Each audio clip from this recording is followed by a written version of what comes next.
기독교는 엄밀히 말하면 기독교라고 할 수가 있습니다.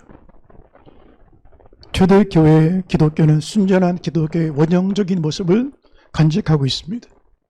그러나 현대 기독교는 변형된 기독교, 상실된 기독교, 왜곡된 기독교의 모습을 가지고 있습니다.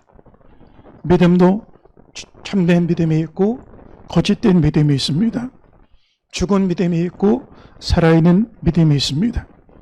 기독교도 참된 기독교가 있고 죽은 기독교가 있습니다. 교회가 건물이 있습니다. 조직이 있습니다. 프로그램이 있습니다. 신학이 있습니다. 그런데 기도가 없으면 죽은 교회라고 할 수가 있습니다. 지금 유럽의 기독교 국가들이 기독교 국가라고 얘기할 수 있는 나라들이 얼마 없습니다.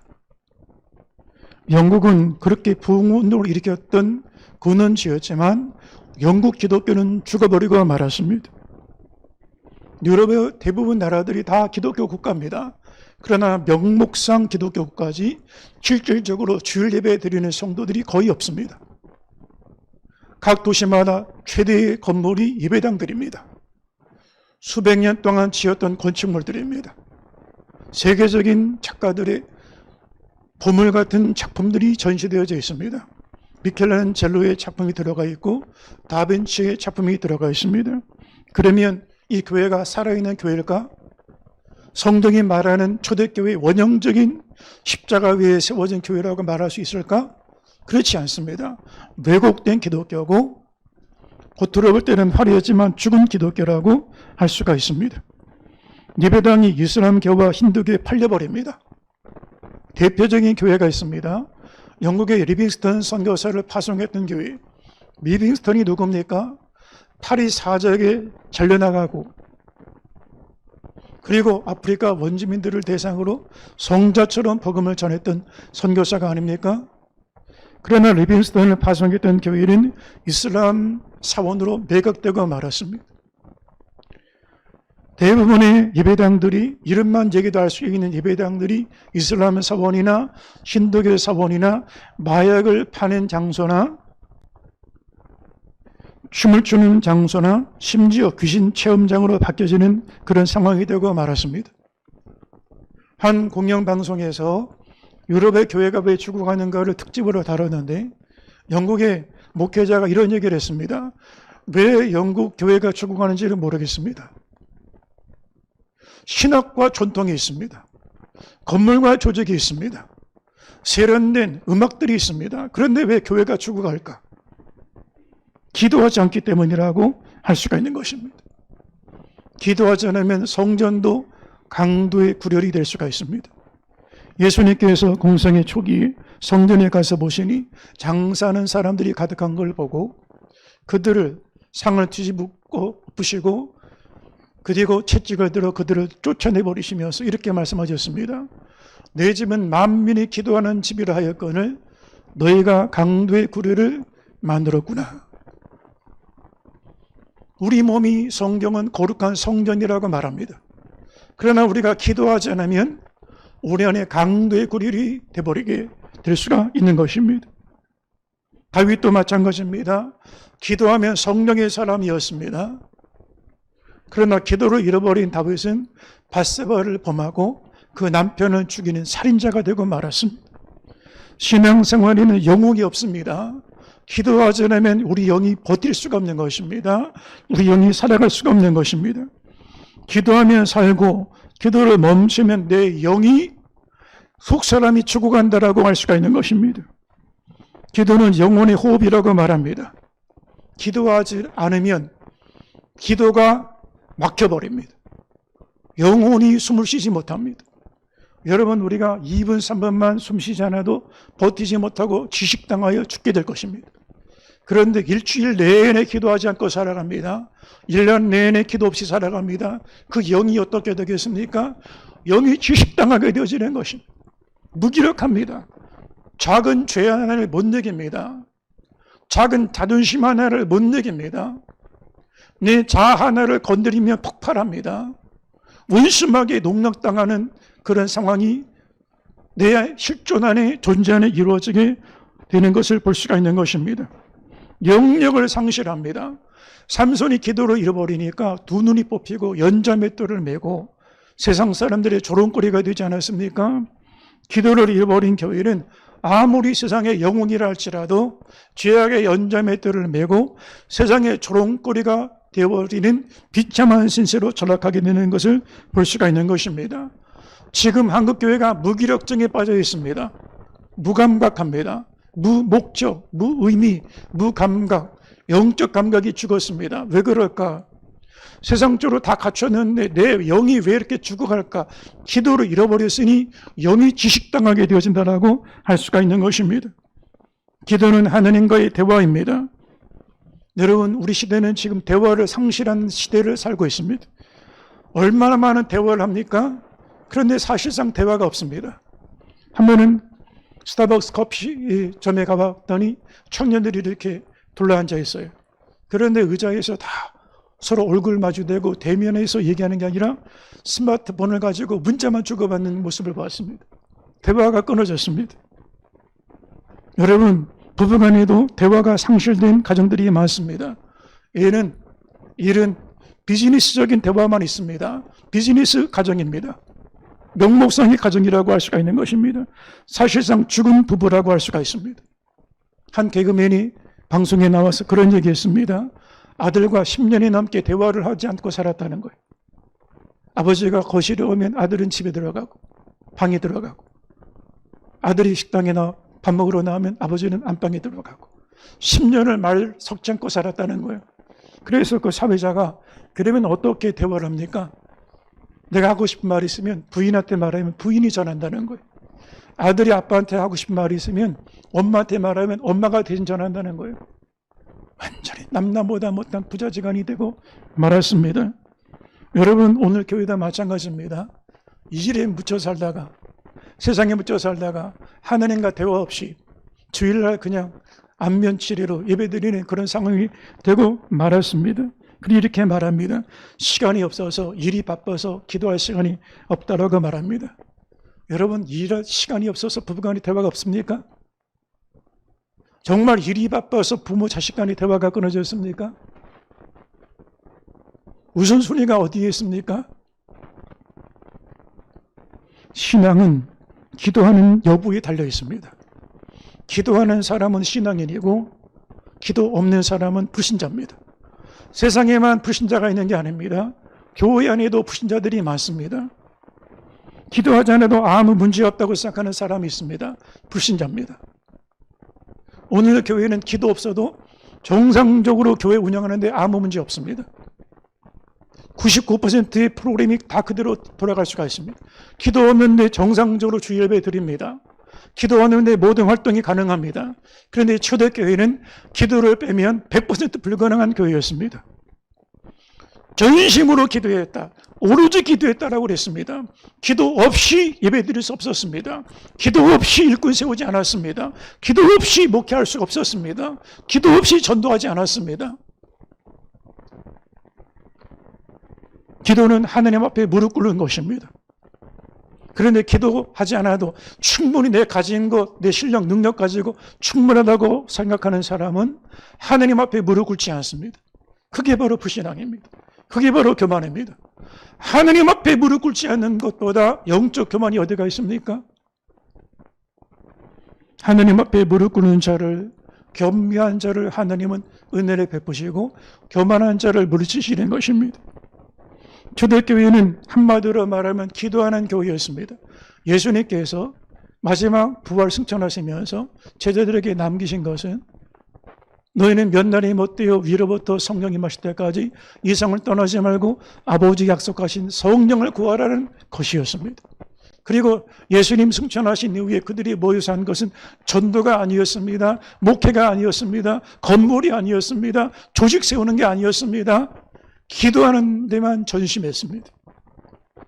기도하니 사도들의 말씀이 능력이 나타나기 시작을 하고 가르침에 따라 성도들이 변화가 있고 기사와 표적이 나타나고 믿는 무리가 더해가기 시작을 했고 모인 무리들이 자기 것을 자기 소를 팔아 가난한 자들에게 나눠주고 유무상통하는 하나된 가족과 된 교회가 될 수가 있었습니다.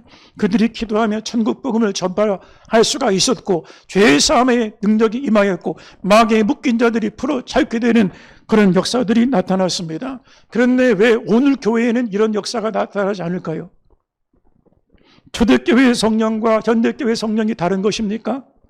초대교회의 복음과 오늘 현대교회의 복음이 다른 것입니까? 성령은 초대교회나 지금이나 동일합니다. 복음은 어느 시대나 동일한 것입니다. 그러면 왜 초대교회에 나타난 역사가 현대교회에 나타나지 않을까? 초대교회는 기도가 100%였던 교회고 현대교회는 99% 기도 없이도 충분한 교회입니다. 그러니 왜곡된 교회로 멈춰있는 모습들을 보게 되어지는 것입니다. 여러분, 기도는 하나님과 나 사이의 관계를 보여줍니다. 부부간의 관계가 먼저지 사업이 먼저가 아닙니다. 부모 자식 간의 사랑의 관계가 먼저지 일이 먼저가 아닙니다. 아무리 일을 잘하고 성공하면 무슨 소용이 있습니까? 누구를 위하여 종을 치는 것입니까? 기도 없이 아무리 교회가 여러 가지 일을 하고 유명한 일을 한다 할지라도 무슨 소용이 있습니까? 기도가 하나님과의 관계를 보여주는 것이라고 할 수가 있는 것입니다. 여러분, 신앙의 최선은 기도하는 데 있습니다.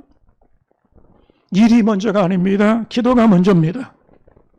어떤 실을 만드는 그 공장에서 여자 직공이 자기 앞에 있는 기계가 갑자기 오작동이 되는 바람에 기계를 이것저것을 만지다가 자기 기계만 멈춰버리는 게 아니라 공장 전체 기계가 올스톱되고 말았습니다. 그래가지고 공장장이 이것저것을 찾아다니다가 첫 번째 문제가 시작됐던 그 여직공을 만나서 물었습니다. 왜 이렇게 됐습니까? 공장장님, 제가 나름대로 경험을 가지고 최선을 다하려고 잘해보려고 하다가 이렇게 됐습니다. 그때 공장장이 그런 말을 했습니다. 당신이 할 수 있는 최선은, 문제가 생길 때 할 수 있는 최선은 공장장을 부르는 것입니다. 우리 인생의 크고 작은 문제 앞에 설 때 최선은 할 수 있는 방법 다 해보고 이 사람 찾아보고 저 사람 찾아보고 이 방법 써보고 저 방법 써보고 안 되면 기도하는 게 아니라 최선은 기도하는 것입니다. 왜냐하면 하나님이 우리 인생의 주인이시고 우리를 지으신 이시고 가정에 주시고 자녀에 주시고 기업의 주인이시기 때문에 주인에게 물어봐는 것이 최선이라고 할 수가 있는 것입니다. 목회도 마찬가지입니다. 한국교회 목회 현장은 너무 바쁩니다. 그리고 경쟁적입니다. 경영 원리, 마케팅 원리가 들어와 있습니다. 저도 대형교회 7만 명이 넘는 교회에서 6년 동안에 부목생활을 해봤지만 40여 명이 넘는 부목사들에게 교구마다 한 1,500명씩 목회를 합니다. 그러면 이 대형교회 메가처치를 관리하기 위해서 경영 방법을 넣는데 거기 순위를 다 매깁니다. 기업 비즈니스 하는 것처럼 교회가 바뀌어지고 말았습니다. 목회가 먼저가 아닙니다. 기도가 먼저입니다. 구역의 대제사장이 200만 성도들을 목양을 하고 제사를 인도하고 성전을 관리할 때 성전 관리가 얼마나 중요한 일들이 많습니까? 건물 보수도 해야죠. 예배 준비도 해야죠. 제물도 준비해야죠. 제사장들도 가르쳐야죠. 그런데 그 많은 일들이 먼저가 아닙니다. 200만 이스라엘 성도들을 상대하는 게 먼저가 아닙니다. 돌아서서 지성소로 들어가 지성소 안에 커튼을 걸어 잠그고 하나님 만나는 게 먼저입니다. 200만 백성들을 상대하는 게 먼저가 아닙니다. 하나님 상대하는 게 먼저입니다. 그리고 말씀 가르치는 게 먼저가 아닙니다. 설교가 먼저가 아닙니다. 일주일 동안에 속죄일 7월 10일 동안 들어가서 일주일 동안 금식기도 합니다. 침묵합니다. 그리고 듣습니다. 기도가 먼저였습니다. 속죄일이 빠진 대제사장은 아무 일도 못합니다. 제사 드리는 일도 스톱되어 버립니다. 성전 기능이 다 올 스톱되게 되는 거예요. 속죄일부터 성전 기능이 시작되게 되어지는 것입니다. 일이 먼저가 아닙니다. 기도가 먼저입니다. 그런데 지금 목회 현장은 일이 먼저입니다. 그리고 기도는 일에 밀리고 밀리다가 나중이 돼버립니다. 한국교회가 약해진 이유는, 영역을 잃어버린 이유는 기도를 잃어버렸기 때문이라고 할 수가 있습니다. 초대교회는 은과 금이 없어도 예수 이름이 있었습니다. 한국교회는 은과 금은 있는데 예수 이름이 없습니다. 기도가 없습니다. 여러분, 일이 바빠질수록 먼저 기도하는 시간을 갖게 되기를 바랍니다. 종교개혁가 마틴 루터는 개혁하는 일이 많아지면서 이렇게 말했습니다. 내가 평소에 하루에 1시간씩 기도하지만 종교개혁하는 일이 바빠지기 때문에 2시간 기도해야 되겠다. 일이 많아지면 더 많은 은혜가 필요한데, 더 많은 하나님의 성령의 도심이 필요한데, 더 많이 기도해야 된다는 거예요. 우리는 거꾸로 생각합니다. 일이 많아서 기도를 줄이겠다라고 생각합니다. 성경, 초대교회는 그렇지 않았음을 성경은 우리 가운데 말씀하고 있습니다. 여러분, 일이 많아질수록 일의 초점이 흔들릴 수가 있습니다. 요즘은 휴대폰이 너무 좋아가지고 그냥 찍으면 사진이 아주 굉장히 고급스러운 사진이 나옵니다. 그런데 여러분, 이 스마트폰을 가져다가 사진을 찍는데 피사체 초점이 흔들리면 사진이 아무리 카메라가 좋아도 제대로 된 사진을 건질 수가 없습니다. 그러면 이 흩어진 사진은 다 쓰레기통에 버려지게 되어지는 거예요. 일도 해야 되고 저 일도 하고 저 일도 해야 되다 보면 초점이 흔들립니다. 그러면 이 일을 내가 했는데 일 만드는 게 더 많아지게 될 수밖에 없게 되어지는 것입니다. 기도는 하나님 앞에 멈춰서는 시간입니다. 멈춰야 초점이 제대로 맞춰지게 되어집니다. 멈춰야 영점 조준을 제대로 할 수가 있습니다. 피사체가 선명해집니다. 분명히 보입니다. 그래야 내가 해야 될 일, 피해야 될 일, 내가 만나야 될 교제, 피해야 될 교제, 내가 멈춰야 될 곳, 내가 쫓아야 될 곳, 분명하게 보이게 되어지는 것입니다. 기도하는 시간을 놓치면 보이지 않습니다. 무엇을 쫓아야 되는지, 어디에 머물러야 되는지, 내가 쫓아야 될 사명이 분명하지 않고 내가 붙잡아야 될 직분이 분명하지 않게 흔들리게 되어지는 것입니다. 믿음은 바라는 것들의 실상이요 보이지 않는 것들의 증거라고 그랬습니다. 기도할 때 허상이 아니라 신기루가 아니라 실상이 보여지게 되어지는 것입니다. 일본의 소프트뱅크 회장 손정희 회장이 마음이 출렁일 때 결정하면 안 된다, 그런 얘기를 한 적이 있습니다. 여러분, 사업을 할 때 도장 한번 찍을 때 몇백억이 달라질 수가 있습니다. 몇천억, 몇 조가 날아갈 수가 있습니다. 이 사람들의 결정에 따라서 책임이 막중한 것입니다. 그런데 마음이 출렁거릴 때 중요한 것을 놓치기가 쉽다는 거예요. 현대인들이 배멀리하는 것처럼 이렇게 살아간다는 거예요. 왜 배멀리를 할까? 눈앞에 일만 보면 멀미를 걸릴 수밖에 없다는 거예요. 그런데 멀미를 이기는 방법이 뭐냐? 멀리 보면 멀미하지 않는다는 거예요. 기도는 눈앞의 일, 당장 급한 일, 급한 불 쫓아다니는 게 아닙니다. 이 땅에서 영원한 하나님 나라를 보는 것입니다. 고난 속에 그 이면의 영광을 보는 것입니다. 십자가 죽음 이면의 부활의 약속을 바라보는 것입니다. 지금 현재 고난은 장차 영광과 좋게 비교할 수 없느니라. 눈앞에 급한 불 쫓아다니라고 일주일 내내 급하게 살아요. 그러다 보니 영혼을 놓치게 되어지는 거예요. 기도해야 집중의 힘을 얻게 되어지는 것입니다. 여러분, 태양빛이 엄청난 에너지를 가지고 있습니다. 태양빛이 1초 발산한 에너지를 가지고 70억 인구가 100년 먹을 수 있는 에너지가 나옵니다. 근데 에너지를 쓰려고 하면 그냥 쓰는 게 아니라 집중해야 에너지를 쓸 수가 있는 것입니다. 돋보기로 모여야 여러 에너지가 되고 집중해야 전기 에너지를 만들 수가 있는 것입니다. 성령이 말씀하는 모든 말씀도 마찬가지입니다. 기도를 통하여 하느님께 집중할 때 여호와를 앙망하는 자에게 영적인 힘, 성령의 힘, 말씀의 힘, 믿음의 권세가 나타나게 되어짐을 믿으시기를 주의 이름으로 축원합니다. 사도행전 1장 4절을 보니까 사도와 함께 모이사 그들에게 분바하여 이르시되 예루살렘을 떠나지 말고 내게서 들은 바 아버지께서 약속하신 것을 기다리라.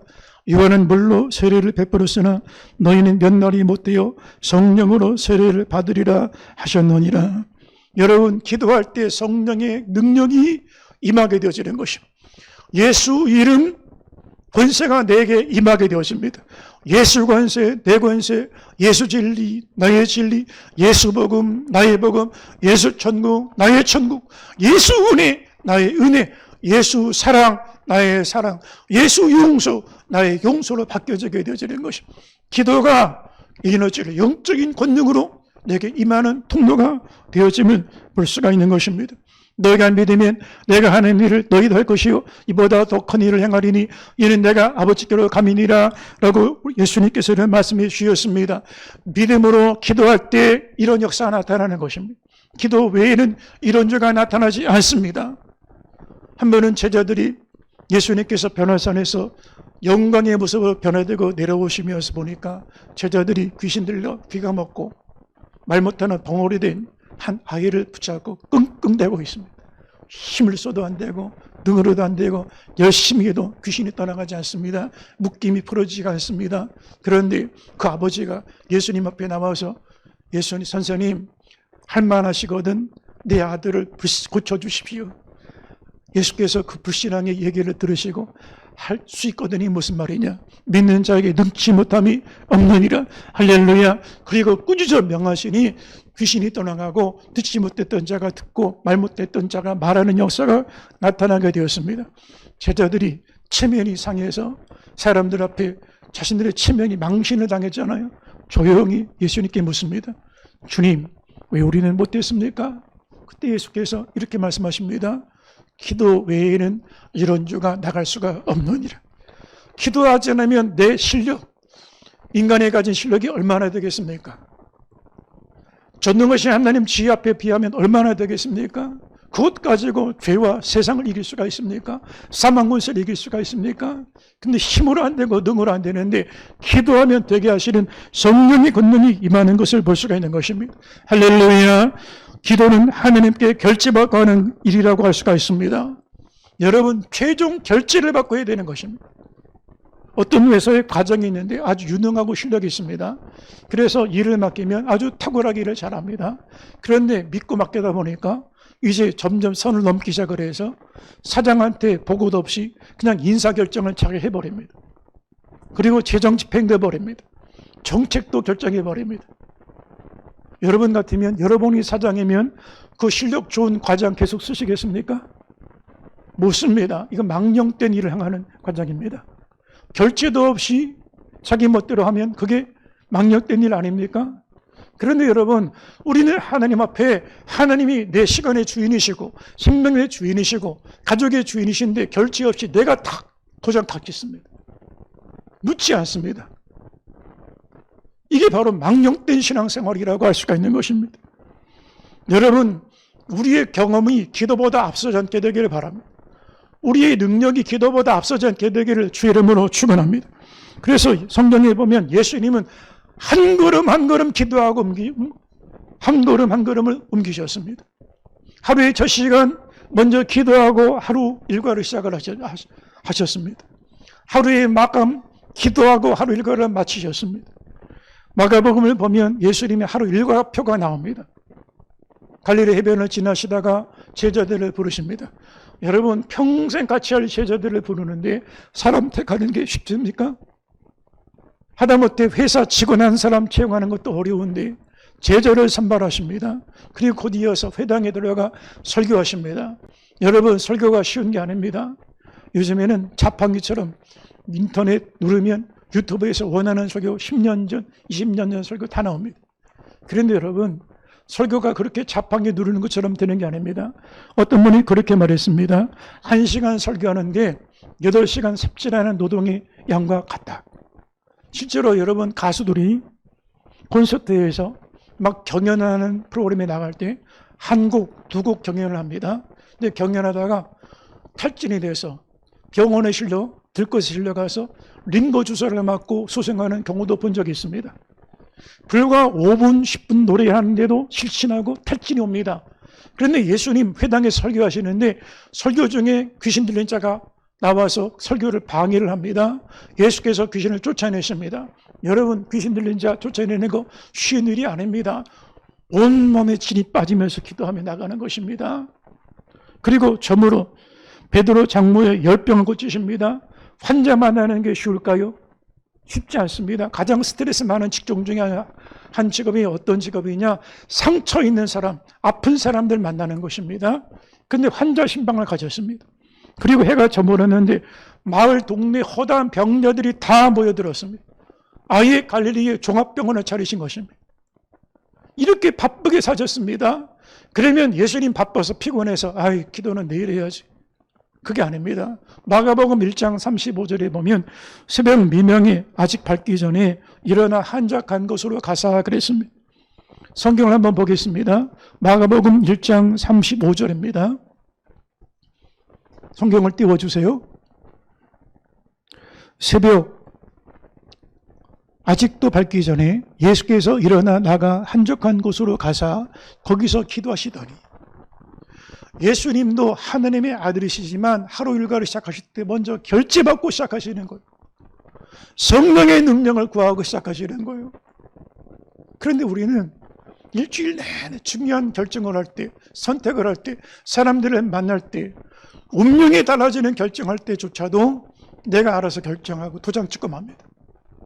하나님께 묻지 않습니다. 기도 없이 인생을 살아갑니다. 하나님이 뭐라고 하시겠습니까? 네가 나에게 물어본 적이 있냐? 네가 너희 방법대로 살지 않았냐? 라고 하지 않겠습니까? 마가복음 1장 45절을 보면 예수께서 문둥병자를 고치시고 이 일이 유명해져서 전파되는데 그때도 한적한 곳으로 가십니다.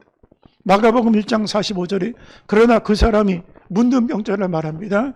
문둥병자가 고침받고 나가서 이 일을 많이 전파하여 이제 유명해집니다. 예수님께서 명성이 알려집니다. 그런데 사람들 인파에 밀려 쫓겨다니는 게 아니라 한적한 곳, 기도 자리를 찾아가시는 것을 볼 수가 있습니다.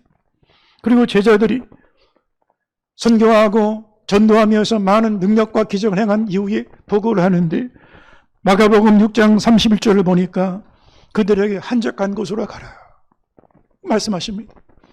마가복음 6장 31절에 너희는 따로 한적한 곳에 가서 잠깐 쉬어라. 무슨 얘기입니까? 가서 기도하고 보충해라. 기도하고 재충전해라. 아무리 능력이 나타나고 권세가 나타나고 유명해져도 기도하는 자리에 먼저 가라는 거예요. 그리고 오병이어 기적을 베풀고 군중들이 예수님을 임금 삼으려 할 때, 인기가 최정상에 올라갈 때, 유다의 모든 나라에 예수 이름이 퍼져나갈 때 얼마나 바쁘겠어요. 그런데 마가복음 6장 45절에 무리를 작변하신 후에 기도하러 산으로 가시더라. 오히려 군중들 속에 머물러 있는 게 아니라, 인기 속에 머물러 있는 게 아니라 기도하는 자리에 갔다는 거예요. 멈춰야 보이는 것입니다. 우리 사회에는 속도가 우상입니다. 저 사람 빨리빨리 잘하던데, 그게 능력입니다. 조기, 최연소 아무개가 됐다. 최연소 사장이 됐다. 단기, 최단기에 이루었다. 이게 우상처럼 여겨지는 시대입니다. 성령과 속도라는 우상 속에 살아갑니다. 그런데 기도는 속도라는 우상을 깨뜨려버릴 수 있는 유일한 강력한 힘입니다. 아무리 바쁘고 급해도 멈춰야 방향이 보입니다. 내 위치가 보입니다. 궁적인 길이 보입니다. 하나님이 나와 더불어 함께 하시는 임재가 보입니다. 그분이 함께 하셔야 비로소 길을 갈 수가 있고, 그분이 함께 하셔야 방향을 잃어버리지 않게 되어지는 것입니다. 그래서 중세 수도원들을 보면 공통적인 영성훈련 과정이 있는데 삼묵훈련을 했습니다. 삼묵훈련이 뭐냐? 묵상, 묵언, 묵종입니다. 왜 수도원에서 이런 일을 했을까? 수도원과 감옥이 비슷합니다. 갇혀 있습니다. 고립되어 있습니다. 화려하지 않습니다. 단순합니다. 그런데 묵상해야 깊어집니다. 묵언해야, 침묵해야 들리기 시작을 합니다. 묵중해야 성령의 힘이 임하게 되어지는 것입니다. 하루에 얼마나 많은 말을 쏟아가며 살아갑니까? 얼마나 많은 말을 내뱉고 살아갑니까? 보통 사람은 하루에 20% 시간을 마음에서 지낸다고 하는 연구가 있습니다. 그 중에 남자는 하루에 몇 마디를 쓰냐? 2만 마디 정도 쓰고, 여자는 얼마나 쓰냐? 3만 마디 정도 말을 한다는 거예요. 이거를 다 녹취를 해서 기록을 하면 1년에 800페이지가 넘는 그런 사전 정도 되는 책을 발견할 수가 있습니다. 그런데 그 말 중에 가장 깊이 있고 가장 성숙하고 가장 배우기 어려운 말이 하나가 있습니다. 여러분, 외국어를 배울 때도 초급 과정이 있고 고급 과정이 있잖아요. 그런데 우리 인간의 언어 중에 제일 배우기 어려운 언어가 어떤 언어냐? 침묵이라고 하는 언어입니다. 영적 깊이 안에 들어가지 않으면 이 침묵의 언어를 쓸 수가 없습니다. 말하지 않아도 영으로 기도합니다. 영으로 찬송합니다. 영으로 대화를 나눕니다. 말할 때는 들리지 않습니다. 우리 사회가 왜 불통의 시대가 될까? 여당 쪽에는 말하고 야당 쪽에는 말을 합니다. 귀를 닫고 말을 합니다. 소통은 듣는 것입니다. 말하는 게 아닙니다. 대화는 말하는 게 아니라 듣는 것입니다. 기도는 말하는 게 아니라 듣는 것입니다. 한국교회가 크고 큰 기도에 대한 오해 가운데 큰 오해가 뭐냐? 말 많이 해야 기도라고 생각합니다. 통성기도만이 기도라고 생각합니다. 묵상의 기도가 가장 깊이 있는 기도라고 할 수가 있는 것입니다.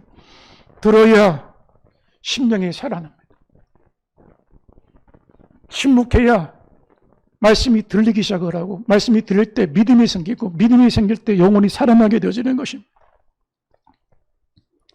하나님의 일은 기도를 통하여 해야 되는 것입니다. 기도 없으면 그건 하나님의 일이 아닙니다. 하나님의 일을 세상 방식으로 하면 세상 일입니다. 교회 일이라고 다 주의 일이 아닙니다. 교회 일인데 기업 경영하듯이 합니다. 그건 기업 일입니다. 주의 일이 아닙니다. 사람의 일입니다. 주의 일은 기도를 통하여 해야지만이 주의 일이 될 수가 있는 것입니다. 뭐로 가도 서울로만 가면 되는 건 아닙니다. 제대로 가야 하는 것입니다. 아, 저 사람 일 잘한다? 근데 빨리빨리 한다? 여러분, 빨리빨리 하려고 하다가 얼마나 큰 고통들을 겪고 있습니까? 요 숙명여고 근처에 있는 쌍둥이 학생들, 자기 아버지가 교무부장이라는 이유 때문에 부정 시험을 치르다가 원하는 대학에 빨리빨리 갔습니다. 결과가 무엇입니까? 얘네들 학력 다 취소됐고 부모는 구속당하지 않았습니까? 남보다 먼저 왔는데, 남보다 먼저 가졌는데, 남보다 먼저 올라갔는데 기도 없이 올라간 지위는 모래 위에 세워진 것입니다. 기도 없이 갖게 된 재물은 한순간에 불어버리십니다. 우리 몸에 적신호가 켜질 때는 멈춰야 됩니다. 빨간불이 켜질 때 몸에 사인이 납니다. 마찬가지입니다. 신앙의 적신호가 켜질 때가 있습니다. 예배에 빨간불이 켜질 때, 내 심령에 빨간불이 켜질 때 기도라고 하는 사인이라고 할 수가 있는 것입니다. 이 자리에 있는 저와 여러분은 하나님의 영적 사인을 놓치지 않게 되기를 주의 이름으로 축원합니다. 우리가 너무 많은 일 속에 살아갑니다. 그래서 멀티태스킹 일에 익숙해져 있습니다. 아이들 하는 일들을 보면 한쪽에는 컴퓨터 창문을 열어놓고 자기 일을 하고, 이쪽에서는 또 헤드폰을 켜고 음악을 듣습니다. 그리고 한쪽에서는 스마트폰을 가지고 SNS 문자 대화를 두고 받습니다. 세 가지, 네 가지 일을 보통으로 하는 그런 시대가 되고 말았습니다. 그런데 여러분, 하느님과 나 사이의 관계는 멀티태스킹이 불가능합니다. 왜요? 사랑의 관계이기 때문에, 인격적인 관계이기 때문에. 여러분, 만약에 누가 데이트를 하는데 내가 사랑하는 배우자, 연인을 앞에 두고 눈길을 옆에다 두고 멀티태스킹 데이트를 한다고 하는 것은 이건 불가능한 것입니다. 일은 멀티태스킹 할 수가 있어요. 그런데 관계는 그런 게 아닙니다. 하느님과 나 사이는 일적인 관계가 아닙니다. 사랑의 관계고 인격적인 관계입니다. 하느님 앞에 시선을 맞추면서 세상 창문을 열어놓고, 일의 창문을 열어놓고, 사업 창문을 열어놓고, 이것저것 다 열어놓고 난 다음에 기도가 되겠습니까? 기도가 불가능한 것입니다. 그래서 초대교회를 보면 일 다 하고 시간 있으면 기도할 게가 아닙니다. 시간을 먼저 내놓고 정해놓고 나머지 일을 했습니다. 사도행전 3장에 보면 사도들이 제9시 기도 시간에, 이 9시라고 하는 시간은 자신들이 하느님과 세운 기도의 약속의 시간입니다. 아무리 바빠도 이 시간은 떼지 않았습니다. 기도하러 올라가다가 안진병이 일으키게 되어지는 것입니다. 저와 여러분은 일 다 해놓고 시간 있으면 기도합니까? 아니면 시간을 정해놓고 기도를 합니까? 성인교회는 기도하는 시간을 먼저 떼놓고 나머지 일을 할 수 있는 성도들이 되시기를 주의 이름으로 축원합니다. 오늘 본문을 보니까 12절에 마가의 다락방에 모여 기도하는데 화려한 건물이 아닙니다. 남전도에 여전도에 조직이 있는 게 아닙니다. 성가대 조직이 있는 게 아닙니다. 피아노 조명이 있는 마이크가 있는 게 아닙니다. 110여 명의 성도들이 모였습니다. 뭘 하고 있습니까? 기도하고 있습니다. 얼마나 기도했습니까? 여러 동안 기도만 했습니다. 무엇을 위해서 기도했습니까? 성령 충만받기 위하여 기도했습니다. 건강 문제, 사업 문제, 자식 문제, 좋은 대학, 좋은 직장, 좋은 성공, 좋은 집이 얻게 달라고 기도한 게 아닙니다. 육신의 것, 썩어질 것, 없어질 것 위해서 기도한 게 아닙니다. 약속하신 성령 받기 위하여 기도했습니다. 그리고 성령 임하시고 초대교회가 비로소 태어나게 되어지는 것입니다. 초대교회는 만장일치, 민주주의, 다수결, 우리 투표하고 사람 세웁시다, 투표하고 결정하시다, 그런 교회가 아니었습니다. 사람들이 지배하는 인본주의적인 그런 교회가 아니었습니다. 사람 세우는 게 중요한 게 아닙니다. 하느님이 기뻐하는 사람 세우는 게 중요합니다. 다수결로 결정하는 게 중요한 게 아닙니다. 하느님이 기뻐하는 일을 쫓아가는 게 중요합니다. 만장일치로 박수 친다고 되는 게 아닙니다. 하느님이 역사하셔야 되는 것입니다. 이스라엘이 만장일치로 결정했던 두 가지가 있습니다. 광야교회가 금성아지 우상을 만들고 모세단위 목사가 늦게 내려오니 기다릴 수가 없다. 애굽으로 돌아가자. 만장일치로 금성아지 우상을 만들었습니다. 공동회에서, 총회에서 다수결로 투표하고 결정을 했습니다. 또 한 번 가데스 바네아에서 200만이 모여 공동회 총회, 이스라엘 총회를 열었는데 다수결, 거의 만장일치입니다. 여호수아 갈렙만 우리는 가야 된다 말하는데 우리는 못 간다 그리고 결정을 해버렸습니다. 여러분, 교회는 만장일치도 아니고 다수결도 아니고 투표도 아니고 성령 인도에 따라 기도하며 가는 교회가 하나님이 역사하는 교회라고 할 수가 있는 것입니다. 사도행전 2장 42절을 보니까 그들이 사도의 가르침을 받아 서로 교제하며 떡을 떼며 오로지 기도하기를 힘쓰니라고 말씀했습니다. 성림교회 오로지 기도하기를 힘쓰는 교회가 될 수 있게 되기를 주의 이름으로 축원합니다. 할렐루야, 할렐루야. 초대교회 역사 끊어진 것이 아닙니다. 초대교회 성도들의 기도가 오늘 교회 안에 끊어진 것입니다. 초대교회 성도들의 기도가 회복되면 성령은 어제나 오늘이나 동일하십니다. 복음은 어제나 오늘이나 동일합니다. 바울이 믿은 예수와 우리가 믿은 예수가 다른 예수를 믿는 게 아닙니다. 다만 바울은 기도했고 우리는 기도하지 않은 것입니다. 우리가 기도하면 사도행전의 역사가 오늘 성림교회 성도들의 삶의 현장에 일어나는 놀라운 역사를 경험할 수 있게 되기를 주의 이름으로 축원합니다. 우리 함께 동성으로 기도하겠습니다.